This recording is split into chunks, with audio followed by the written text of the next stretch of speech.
መጽሐፈ ኢያሱ ወልደ ነዌ ምዕራፍ 17 ለምናሴ ነገድ ዕጣ ይህ ነው። የዮሴፍ በኵር እርሱ ነውና። የምናሴም በኵር የገለዓድ አባት ማኪር ብርቱ ሰልፈኛ ስለ ነበረ ገለዓድንና ባሳንን ወረሰ። ዕጣውም ለቀሩት ለምናሴ ልጆች በየወገናቸው ለአቢዔዝር ልጅ ለኬሌግ ልጆች፣ ለአሥሪኤል ልጆች፣ ለሴኬም ልጆች፣ ለኦፌር ልጆች፣ ለሸሚዳ ልጆች ሆነ። የዮሴፍ ልጅ የምናሴ ወንዶች ልጆች በየወገኖቻቸው እነዚህ ናቸው። ለምናሴ ልጅ ለማኪር ልጅ ለገለዓድ ልጅ ለኦፌር ልጅ ለሰለጰዓድ ግን ሴቶች ልጆች እንጂ ወንዶች ልጆች አልነበሩትም። የሴቶች ልጆቹም ስም ማህለህ፣ ኑዓ፣ ኤግላ፣ ሚልካ፣ ቲርጻ ነበረ። እነርሱም ወደ ካህኑ ወደ አልዓዛርና ወደ ነዌ ልጅ ወደ ኢያሱ ወደ አለቆችም ቀርበው እግዚአብሔር በወንድሞቻችን መካከል ርስት እንዲሰጠን ሙሴን እዘዝ አሉ። እግዚአብሔርም እንዳዘዘ በአባታቸው ወንድሞች መካከል ርስት ሰጣቸው። በዮርዳኖስ ማዶ ካለው ከገለዓድና ከባሳን አገር ሌላ ለምናሴ 10 ዕጣ ሆነ። የምናሴ ሴቶች ልጆች በወንዶች ልጆች መካከል ርስት ተቀብለዋልና የገለዓድም ምድር ለቀሩትም ለምናሴ ልጆች ሆኖአልና።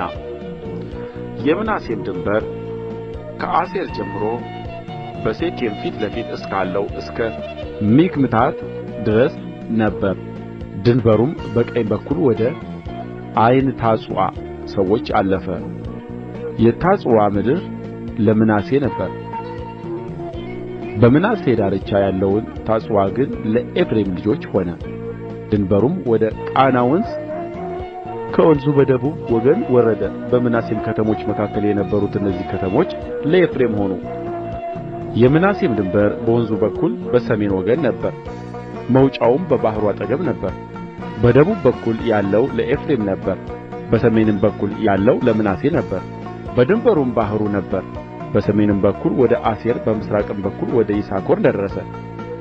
በይሳኮርና በአሴር መካከል ቤትሳንና መንደሮችዋ፣ ይብልዓምና መንደሮችዋ፣ ዶርና የመንደሮችዋ ሰዎች፣ ዓይንዶርና የመንደሮችዋ ሰዎች፣ ታዕናክና የመንደሮችዋ ሰዎች፣ መጊዶና የመንደሮችዋ ሰዎች 3 ኮረብቶች ለምናሴ ነበሩ። የምናሴ ልጆች ግን የእነዚህን ከተሞች ሰዎች ሊያሳድዱአቸው አልቻሉም። ነገር ግን ከነዓናውያን በዚያ አገር በመቀመጥ ጸኑ። የእስራኤልም ልጆች በጸኑ ጊዜ ከነዓናውያንን የጕልበት ግብር አስገበሩአቸው፣ ፈጽመውም አላሳደዱአቸውም። የዮሴፍ ልጆች ኢያሱን እኔ ብዙ ሕዝብ ስለ ሆንሁ እስከ አሁንም እግዚአብሔር ስለ ባረከኝ ለምን አንድ ክፍል አንድም ዕጣ ብቻ ርስት አድርገህ ሰጠኸኝ? አሉት። ኢያሱም ብዙ ሕዝብስ ከሆንህ ተራራማውም የኤፍሬም አገር ጠብቦህ እንደሆነ ወደ ዱር ወጥተህ በፌርዛውያንና በራፋይም ምድር ለአንተ ስፍራ መንጥር አላቸው። የዮሴፍም ልጆች ተራራማው አገር አይበቃንም፣ በሸለቆውም ውስጥ ለሚኖሩት በቤትሳንና በመንደሮችዋ በኢይዝራኤልም ሸለቆ ለሚኖሩት ከነዓናውያን የብረት ሰረገሎች አሉአቸው አሉት። ኢያሱም የዮሴፍ ወገን ለሚሆን ለኤፍሬምና ለምናሴ አንተ ብዙ ሕዝብ ነህ፣ ጽኑም ኃይል አለህ። አንድ ዕጣ ብቻ አይሆንልህም፣ ነገር ግን ተራራማው አገር ለአንተ ይሆናል።